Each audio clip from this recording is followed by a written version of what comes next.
우리 짧은 구절입니다. 우리 두 절만 있습니다. 시작. 이삭이 그 땅에서 농사하여 그의 100배나 얻었고 여호와께서 복을 주심으로 그 사람이 창대하고 왕성하여 마침내 거부가 되어. 아멘. 자, 우리 오늘 말씀 제목은 이삭의 믿음입니다. 우리 한번 따라하십니다. 이삭의 믿음.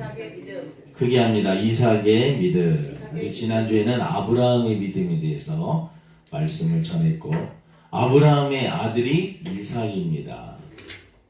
이삭은 또 야곱을 낳고, 야곱이 12아들을 낳는데 그 대표적인 또 사람이 요셉이 돼서 4대 족장은 아브라함, 이삭, 야곱, 요셉을 4대 족장이라고 말씀을 합니다.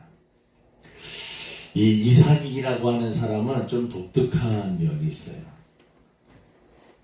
삶이 굴곡이 심한 사람들이 있습니다. 어떤 사람은 너무 어려운 환경에 태어나서 혼자 투쟁으로 자수성가하면서 성공한 사람도 있고, 어떤 사람은 좋은 집안에 태어나서 쫄딱 망했다가 다시 일어나는 분들도 있고, 또 어떤 사람은 망한 대로 그렇게 인생이 흐지부지 끝나는 사람들도 있고, 어떤 사람은 어렵게 시작을 하고 또 어렵게 살다가 어렵게 마치는 사람들도 있습니다. 야곱이라고 하는 사람은 사실은 인생이 파란만장하죠. 야곱. 형 에서의 축복권, 장자권 다 팥죽, 그것도 팔아먹어가지고 팥죽으로 장자권을 사서 도망가고, 거기서 여러 가지 어려움을 겪으면서 야곱은 축복을 받기 위해서 투쟁하면서 살아가서 투쟁을 하여서 축복을 쟁취한 사람이 야곱이라면, 또 요셉의 삶도 그렇잖아요. 요셉도 형들에게 버림을 받고 감옥에 가고 어려움이 있습니다.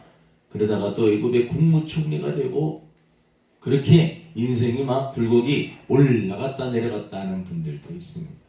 근데 이 이삭이라고 하는 사람은요, 평탄한 삶을 살아가는 것을 볼 수가 있습니다. 아브라함이 여러분 이삭을 백세에 낳았습니다. 그러니 얼마나 소중한 아들입니까? 사라가 90세 때 낳은 아들이 이삭입니다. 웃음으로, 이삭의 이름의 뜻이 웃음입니다. 할아버지 할머니가 아들을 낳았다고 하니까 사람들이 뒤에서 낄낄낄대면서 웃었습니다. 그래서 이삭의 이름의 뜻이 바로 웃음이다 라고 하는. 그래서 그는 많은 사람들에게 사랑을 받고 자랐던 것 같아요. 사랑을 많이 받고, 어릴 적에 그래서 사랑을 많이 받아서 이 마음에 어떠한 상처라든가 모난 부분이 없이 모든 것들을 수용하고 또 온순하고 선하고 착하고 온유하고, 이 오늘 이삭이라고 하는 설교를 들으면 여러분 이 온유하다, 온순하다 이러한 느낌을 많이 받게 될 것입니다. 그래서 이 이삭의 삶은 에이레네의 삶, 에이레네, 샬롬의 삶. 이스라엘 백성들을 만나면 샬롬, 평안하세요, 평강이 있기를 원합니다, 화평하기를 원합니다. 에이레네라는 뜻도 같은 의미입니다. 하나님이 함께 하시니까 당신의 삶은 평강이 있을 것입니다. 예수님께서 우리들에게 평안을 주시기를 원합니다. 근데 이삭의 삶은 우리들이 인생이 변화무쌍하게 올라갔다 내려갔다 그런 인생도 있지만, 한결같이 그냥 하나님의 사랑으로 태어나서 하나님의 은혜로 축복 속에서 살다가 어떻게 보면 족장 중에서 가장 평안하게 살다가 갔던 분이 바로 이삭의 삶이다라는 거죠. 물론 인생이 극적으로 내려갔다가 올라가는 것도 축복이지만, 태어날 때부터 별 문제 없이 살다가 가신, 우리들도 이렇게 보면 인생이 그렇게 출렁거리지 않으면서 평안하게 하나님이 주시는 은혜로 평탄하게 살아가시는 그러한 분들을 우리 주변에서 또 여러분들도 보실 것입니다. 그것도 하나님의 은혜입니다. 이삭의 그 믿음은 어떤 믿음일까? 이삭은 첫 번째는 온순하고 온유한 사람, 그러한 믿음을 소유했던 사람입니다. 그가 온유하고 온순했다라는 것을 우리가 어떻게 알 수 있느냐? 우리가 잘 알고 있는 100세 낳은 아들을 하나님께서 바치라고 하는, 예? 그러한 명령이 떨어졌을 때 아브라함이 그 아들 이삭을 데리고 모리아 산으로 데려갑니다. 아버지, 전에는 제사를 드리면 이 제단에 그 나무도 있고 불도 다 준비를 하였고 또 제물을, 짐승들을 꼭 양이든지 소든지 꼭 준비를 하였는데 오늘은 그 제물은 없고 다른 것들은 다 준비를 하였습니다. 아버지, 오늘 왜 제물이 없어요? 라고 질문을 던집니다. 아브라함의 마음이 많이 어땠을까? 여러분 상상을 해보면 마음이 많이 힘들고 괴로웠겠죠. 하나님이 너를 바치라고 하신다. 그걸 아들에게 말을 해줄 수가 없었어요. 그런데 이삭이라는 입장에서 여러분 한번 생각을 해보면 아버지가 평상시와 조금 다른 그러한 모습을 보이고 있고, 그때 여러분 성경학자들이 대충 모리아 산으로 이삭을 데리고 갔을 때 나이가 20살 정도 안팎으로 보고 있습니다. 120살 된 그 아버지가 20살 된 아들에게, 그런데 여러분 성경에 보니까 아브라함이 그를 갑자기 결박하여 붙잡고 묶었다라는 것이죠. 근데 여러분 그 120살 난 그 아버지가 20살 된 아들에게 묶을 때 그 이삭 입장에서 여러분 이거 잘못하면 죽을 수도 있구나라고 생각을 해서 아버지를 확 밀쳐내고 도망갈 수도 있는 그러한 상황입니다. 안 그렇겠습니까? 그런데 이삭도 어릴 적부터 아버지로부터 끊임없이 하나님에 대한 말씀을 듣고 자랐을 것입니다. 이삭이 그러한 마음을 먹은 것 같아요. 다 하나님의 뜻이겠지. 하나님께서 분명히 우리 아버지를 통해서 하늘의 별과 같이 바다의 모래같이 많은 자손을 주신다고 하셨는데 내가 만약에 여기서 죽게 되면 그 모든 것들은 하나님이 거짓말하시는 것이 아닐까? 분명히 나를 통해서 후손들이 있을 거예요. 그러니까 어렸지만 이 이삭의 그 마음속에는 어릴 적부터 들었던, 아버지로부터 들었던 하나님에 대해서 잘 알고 있었던 겁니다. 그래서 아버지가 꽁꽁 묶는데 그냥 가만히 있는 겁니다. 어린 양들이요, 제물로 바칠 때 양들이 낑낑낑낑 거리긴 하지만 여러분 순종하면서 자기의 죽음을 받아들이면서 멍하게, 어떻게 보면 너무나 멍청하게 그렇게 죽어가는 모습을 봅니다. 이삭이 마치 그 어린 양처럼 그렇게 온순하고 순하게 자기의 죽음을 받아들이고 제단 위에 아버지가 결박하는 그 결박에 순응하면서 올라가고 있는 모습을 보아서 이삭의 성격이나 성품은 온유한 성품이었을 것이다 라고 많은 사람들이 추측을 합니다. 예수님도 여러분 온유하신 분임을 성경은 선포하고 있습니다.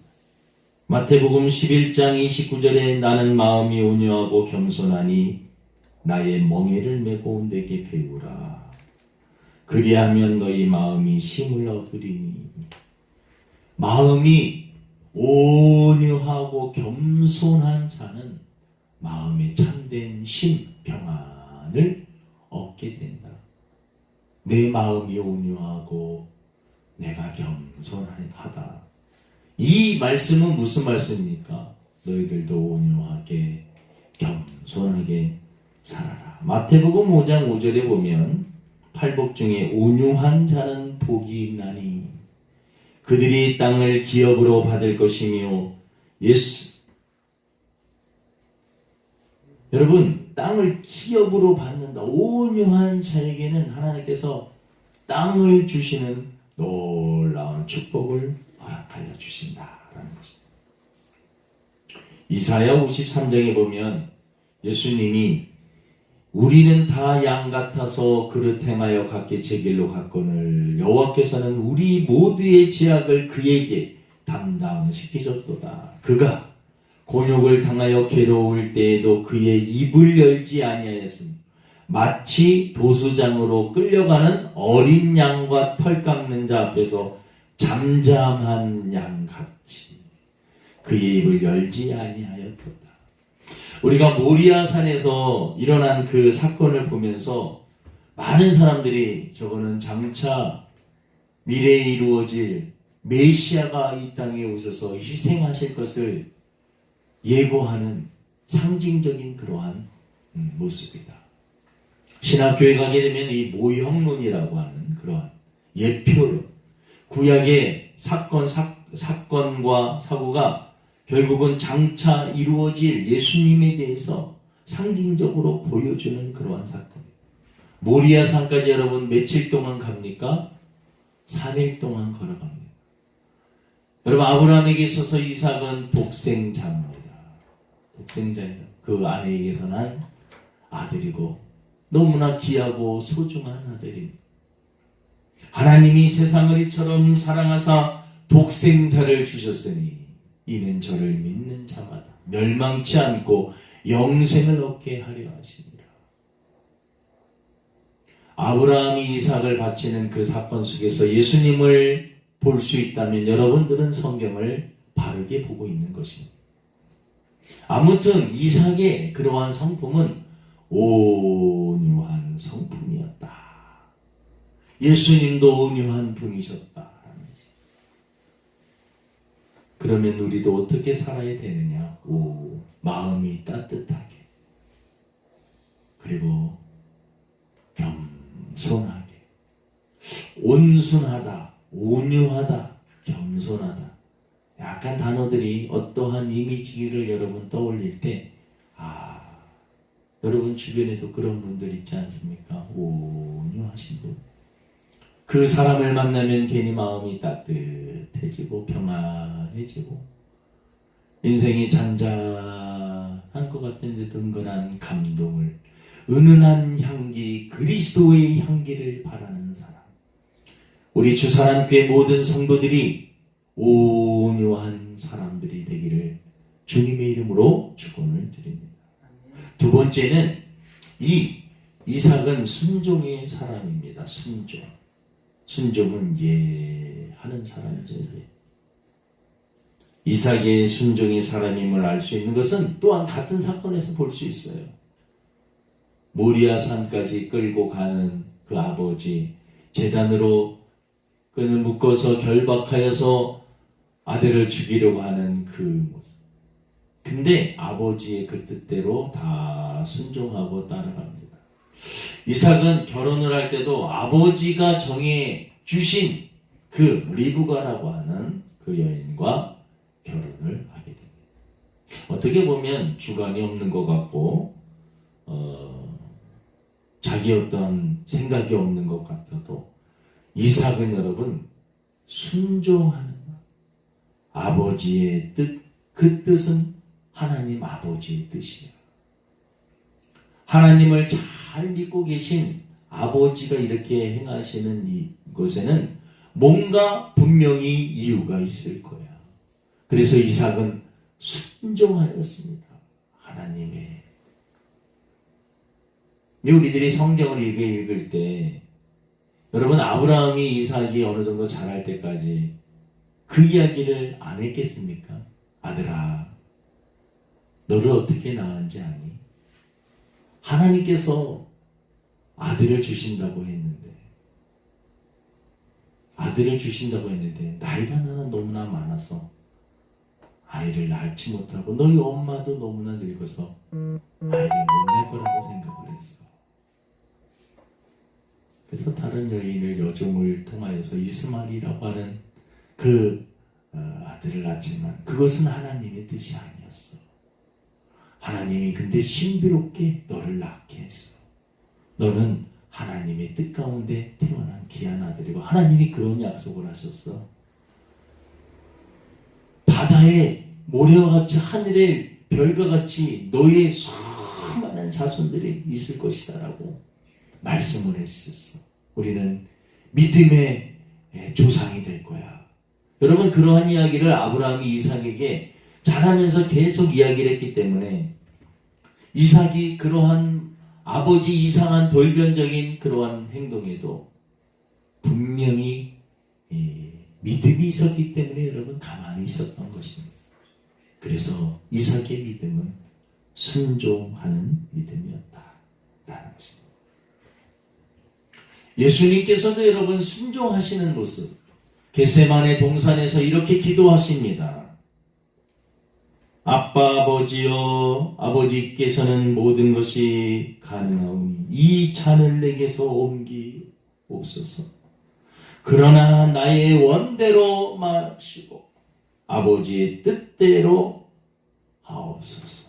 아버지의 뜻대로 되기를 원하나이다. 이것이 바로 예수님께서 겟세마네 동산에서 십자가 지시기 전에 하셨던 기도의 내용입니다. 아버지의 뜻대로 되기를 원합니다. 인간적인 고통, 십자가 위에서 죽어가는 그 부끄러운 모든 것들 피하고 싶지만 아버지의 뜻이 내가 죽는 것이라면 아버지의 뜻대로 되기를 원합니다. 하나님의 뜻에 순종하는 예수님의 모습은 이삭이 아버지가 막 자기를 결박하여 죽이려고 하는 그러한 모습 앞에 순종하는 예수님의 모습을 연상케 하는 그러한 장면이다라는 것입니다. 그래서 우리가 구약을 보면서 신약에 나타날 예수님을 바라볼 수 있다면 그 사람은 성경을 바르게 보고 있는 것입니다.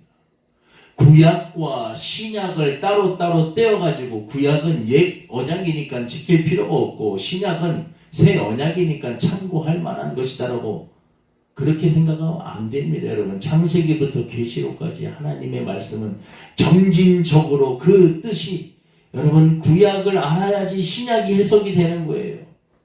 하나님의 말씀이 해석이 되는 것입니다. 다 연결이 되어 있는 것입니다. 그래서 이삭의 삶은 순종의 삶이었다. 예수님의 삶도 순종하시는 삶이었다.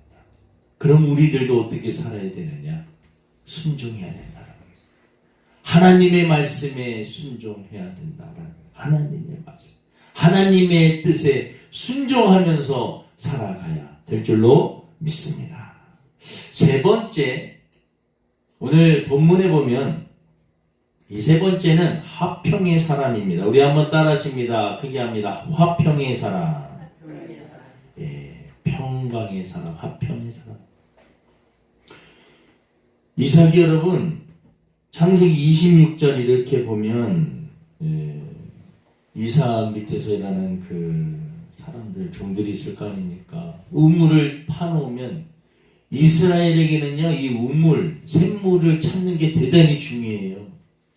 이거는 생명과 연결된 일입니다.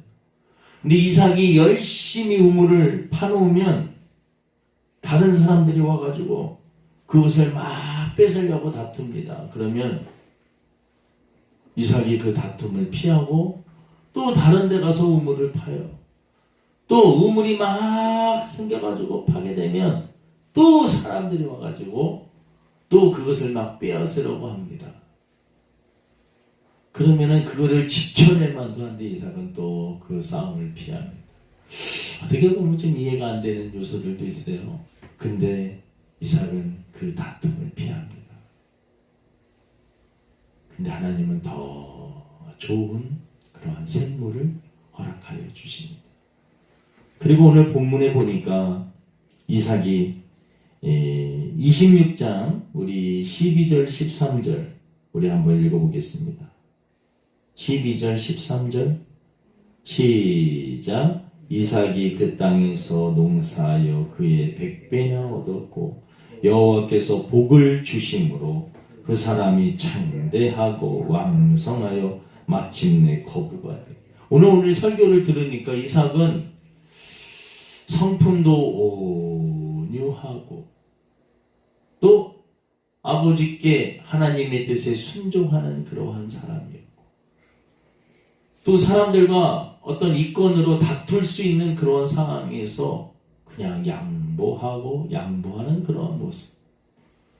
아니 그런데 하나님께서는 오히려 이 이삭을 축복해 주시고 또 축복해 주시고 축복해 주시는 그러한 모습을 볼 수가 있습니다. 창대하고 왕성하여 창대하고 왕성하다.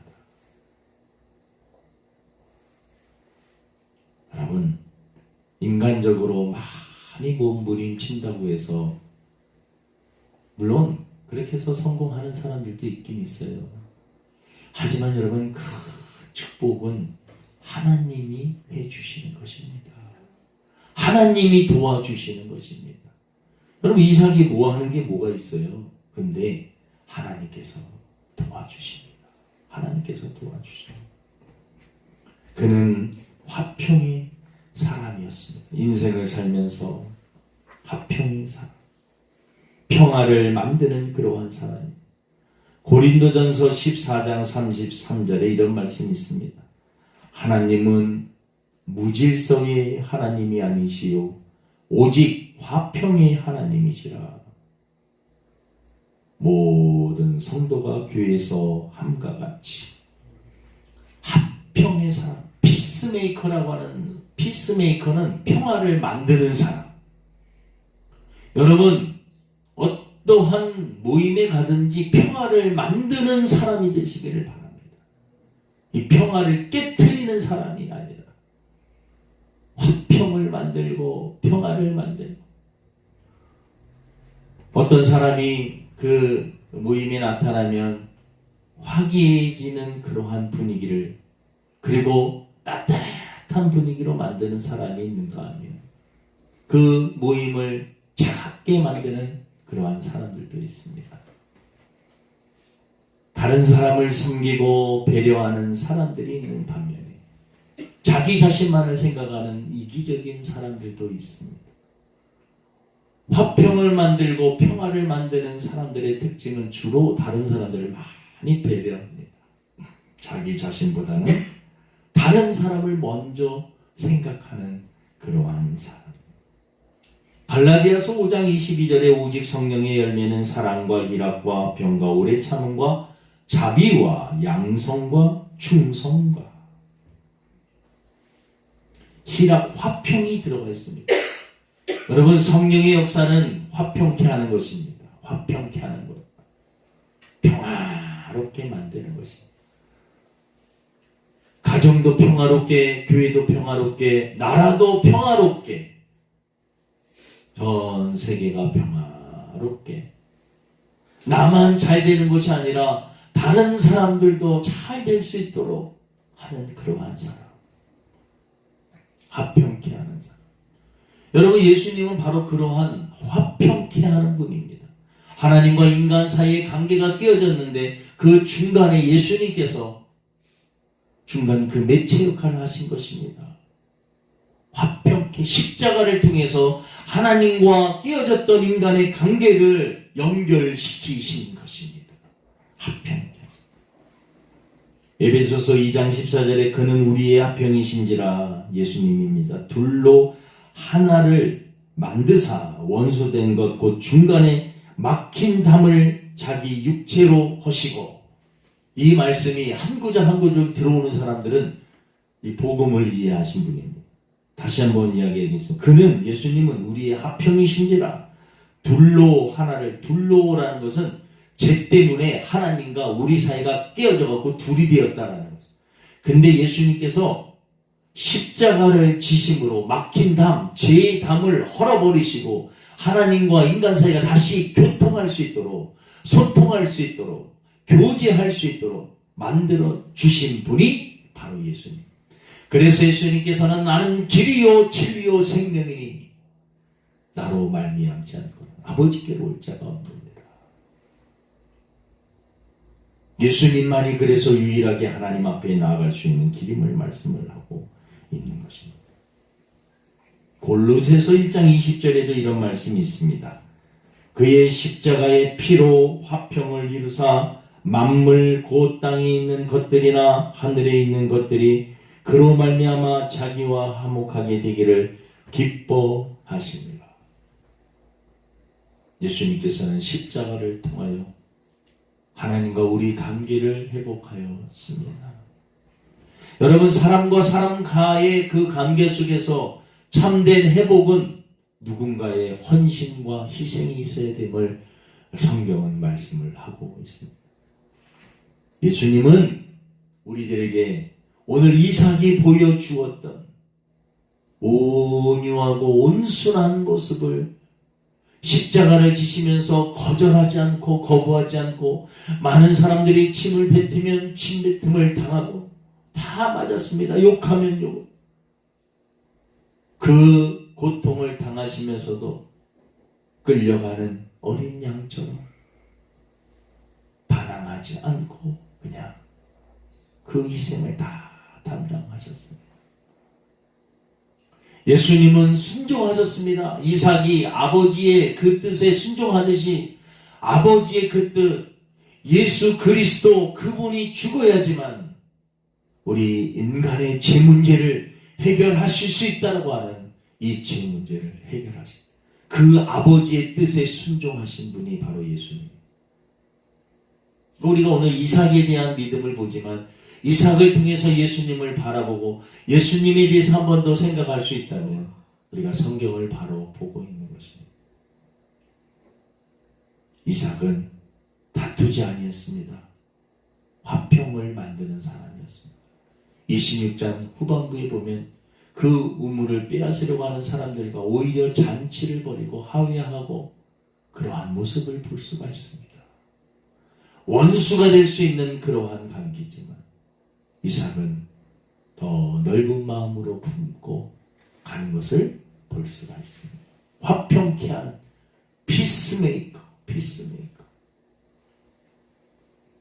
예전에 이 남서울교회 이철 목사님, 지금 이제 은퇴하셔서 원로 목사님으로 이렇게 계신데 이철 목사님께서 피스메이커 사역을 하시면서 그때 그 피스메이커 사역을 하시면서 그 세미나를 하시면서 이렇게 목회자들 피스메이커 그 훈련한 그러한 시간들이 있었는데 그때 참석을 했었습니다. 평화를 만드는 사람, 화평을 만드는 사람. 여러분, 우리 인생이 그렇게 길지가 않습니다. 수많은 사람들과 싸우면서 살다가 인생 마치는 것이 아니라 많은 사람 품으세요. 수용하세요. 용서하세요. 그리고 화평을 만드시기를 바랍니다. 예수님께서 바로 그러한 역할을 하셨습니다. 말씀을 마치겠습니다. 올해는 이삭을 보면서 그 배후에 또 장차 오실 예수님을 바라보면서 예수님이 바로 온유한 분, 겸손하신 분, 예수님이 바로 하나님의 말씀에 하나님의 뜻에 순종하셨던 분, 그분은 분쟁과 다툼과 다른 사람들을 아프게 하는 이기적인 그런 모습이 아니라 화평케 하는 자신이 희생하면서 평화를 만드는 그러한 분이셨음을 오늘 우리 성경을 통해서 보았습니다. 야고보서 3장 18절에 화평하게 하는 자들은 화평으로 심어 의의 열매를 거두느니라. 결국은 여러분 의의 열매를 맺게 된다라는 것입니다. 말씀을 마치려고 합니다. 이삭의 믿음을 통해서 우리는 예수님의 성품과 예수님의 삶을 보았습니다. 온유와 순종과 화평이라는 단어, 바로 예수님이 그렇게 사셨고 성령의 열매 가운데 합평했어요. 사랑이랑 합평, 오래 참은 자비, 양선, 충성, 온유도 들어갑니다. 절제도 들어갑니다. 바로 예수님의 그 성품이 바로 이삭의 성품이었구나 라는 것을 깨닫고, 저와 여러분들도 예수님을 닮아 온유하고 온순하고 겸손하고 순종하며 또 합평케 하는, 모든 것을 합평케 만드는 그러한 사람들이 되기를 주님의 이름으로 축원을 드립니다. 하나님 아버지 감사합니다. 오늘 이삭의 믿음을 통해서 예수님을 바라볼 수 있도록 은혜를 베풀어 주시니 감사합니다. 우리의 믿음이 온유하게 하여 주시고 온순하게 하시고 하나님의 뜻에 순종하게 하여 주시옵시며, 또 모든 것을 피스메이커로 화평케 모든 것을 평화롭게 만드는 주인공들이 되게 도와주옵소서. 감사하며 예수님의 이름으로 기도드립니다.